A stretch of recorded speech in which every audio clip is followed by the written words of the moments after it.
Hi hello verse. ഇന്നേ ഉച്ചക്കത്തെ ചോറിന് കഴിക്കാനേ ഒരു വിഭവം ഉണ്ടാക്കുന്നുണ്ട്. അപ്പോൾ അത് ഈ ഓണാട്ടുകരക്കാരുടെ ഒരു സ്പെഷ്യൽ വിഭവമാണ് ഇത് കേട്ടോ.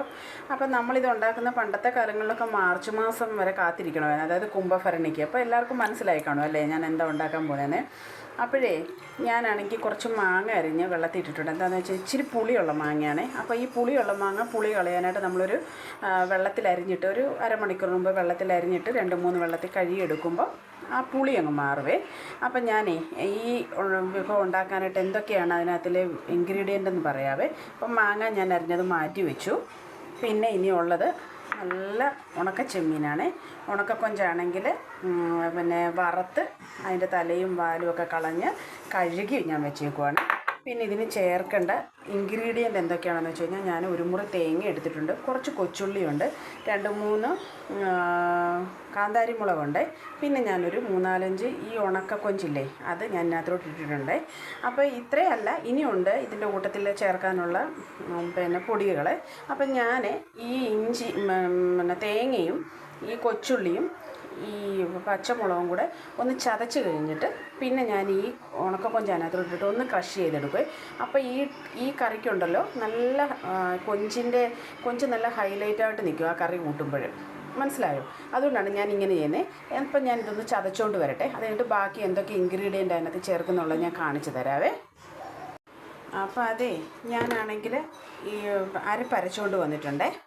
ആ അരപ്പരച്ചുകൊണ്ട് വന്നതിനകത്തിലേക്ക് ഞാൻ 1 ടീസ്പൂൺ മഞ്ഞൾപ്പൊടി, ഒരു ശകലം ഒരു 1/2 ടീസ്പൂണ് ഉലുവപ്പൊടി, പിന്നെ നമ്മുടെ 1 ടീസ്പൂണ് കാശ്മീരി മുളക് പൊടി, പിന്നെ ആവശ്യാനുസരണം ഉപ്പ്, പിന്നെ നമുക്ക്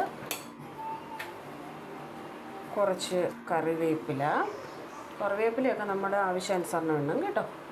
പിന്നെ അത് കഴിഞ്ഞിട്ട് ഞാൻ എടുത്ത് വെച്ചേക്കുന്ന മാങ്ങ നല്ലപോലെ കഴുകി എടുത്ത് വെച്ചേക്കുന്ന മാങ്ങ, അത് കഴിഞ്ഞിട്ട് ഇതിനകത്തിലേക്ക് ഇപ്പോൾ വേണമെങ്കിൽ പച്ച വെളിച്ചെണ്ണ ചേർക്കാം, അല്ല ഏറ്റവും ലാസ്റ്റ് വേണമെങ്കിലും ചേർക്കാവേ. ഞാൻ ഇപ്പോഴങ്ങ് ഒരു ശകലം പച്ച വെളിച്ചെണ്ണ, ഒരു ശകലം മതി കേട്ടോ, ഒത്തിരി അങ്ങ് വാരി ചേർക്കണ്ട. അത് കഴിഞ്ഞിട്ട് കൈ കൊണ്ട് നല്ലതുപോലെ ഞെരിടണം. ഇപ്പം തന്നെ ആ കൊഞ്ചും കൂടി ഇതിനകത്ത് ചതച്ചത് കൊണ്ടേ ഇപ്പം തന്നെ നല്ല ഒരു മണമാണ് വരുന്നത് കേട്ടോ. അപ്പോഴേ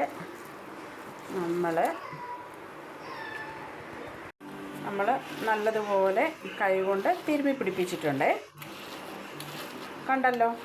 ഇനി നമ്മളിതിനകത്തിലേക്ക് നമ്മുടെ അരപ്പിൻ്റെ വെള്ളമുണ്ട്, നമ്മൾ അരച്ചതിൻ്റെ വെള്ളമേ, ആ വെള്ളം ഞാൻ അതിലേക്ക് ഒഴിച്ചു. അത് കഴിഞ്ഞ് ഉണക്കക്കൊഞ്ച് വാരിയിട്ടു. ഉണക്കക്കൊഞ്ച് നല്ലപോലെ കഴുകി വൃത്തിയാക്കി എടുത്തതാണ് ഇത്. പിന്നെ ഞാൻ ഈ മാർച്ച് മാസത്തിൽ ഇപ്പോഴത്തെ കുംഭഭരണിയില്ലേ അപ്പോൾ വാങ്ങിച്ച കൊഞ്ചാണ് കേട്ടോ. ഇത് ട്രയറിൽ ഉണങ്ങിയ കൊഞ്ചായിരുന്നു എനിക്ക് അന്ന് കിട്ടിയത്, അതുകൊണ്ട് ഒരു കേടും കൂടാതെ എനിക്കിരിപ്പുണ്ടായിരുന്നു. ഇനി കുറച്ചും കൂടെ ഉണ്ട്. അപ്പം ഞാനോർത്ത് മാങ്ങയും കൂടെ ഉണ്ടല്ലോ, അപ്പോൾ പിന്നെ നമുക്ക് ഉണ്ടാക്കാമെന്ന് ഓർത്തു. അപ്പോഴേ നമുക്കൊരു ശകലം കൂടി വെള്ളം വേണമേ. അങ്ങനെ ഞാൻ കുറച്ചും കൂടി വെള്ളം ഒഴിച്ച്, ഇത്രയും വെള്ളം വേണം കേട്ടോ. അതായത് മാങ്ങ നല്ലപോലെ വെന്ത് ഇതിനകത്തിൽ ലയിക്കണേ. എന്നിട്ട് എല്ലാം മീൻ പറ്റിക്കുമ്പോഴും ഒക്കെ നിങ്ങൾ ഇങ്ങനൊരു കാര്യം ചെയ്യണേ, നടുക്ക് ഇങ്ങനൊരു ഹോള് പോലാക്കി ആ വെള്ളം നടുക്കാക്കി വെക്കുവാണെങ്കിൽ നമ്മുടെ ചട്ടി അടിക്ക് പിടിക്കത്തില്ല കേട്ടോ. എൻ്റെ അമ്മ പറഞ്ഞു തന്ന റെസിപ്പി ഇതാണേ. എൻ്റെ അമ്മ എനിക്ക് പറഞ്ഞു തന്നെ ഇങ്ങനെ ചട്ടി പിടിക്കത്തില്ലെന്ന്. അപ്പോൾ ഇങ്ങനൊരു ഹോളുണ്ടാക്കി, ഇങ്ങനെ ഒരു കുഴി പോലാക്കി കഴിയുമ്പോൾ അതിനകത്ത് വെള്ളം ഉണ്ടാകും. കാരണം ഗ്യാസേ വെക്കുമ്പോൾ ഈ സെൻറ്ററിലല്ലേ തീ വരുന്നത്, അതുകൊണ്ട് പിന്നെ നമ്മുടെ ചട്ടി അടിക്ക് പിടിക്കത്തില്ല കേട്ടോ. അപ്പോഴേ ഞാനിത് ഗ്യാസേ വെച്ചൊന്ന് നല്ലതുപോലെ പറ്റിച്ചുകൊണ്ട് വരട്ടെ. അതാ നോക്കിയേ, നമ്മുടെ കുഞ്ചുമാങ്ങ റെഡിയായേ, കണ്ടോ, നല്ലതുപോലെ പറ്റി വന്നിട്ടുണ്ടേ. അപ്പോൾ ഇനി വേണമെങ്കിൽ കുറച്ച് പച്ചവെളിച്ചെണ്ണ ഇതിനകത്ത് ഒഴിക്കാം, അപ്പോൾ ഒന്നുകൂടി സ്വാദ് കൂടുവേ. അപ്പം ഞാനിത് അടച്ചു വയ്ക്കട്ടെ കേട്ടോ. എല്ലാവർക്കും ഇഷ്ടപ്പെട്ടെങ്കിൽ ലൈക്കും കമൻറ്റും സബ്സ്ക്രൈബും ചെയ്ത് ഹെൽപ്പ് ചെയ്യണേ. എന്നെ കാണുന്ന എല്ലാവർക്കും താങ്ക് യു സോ മച്ച്.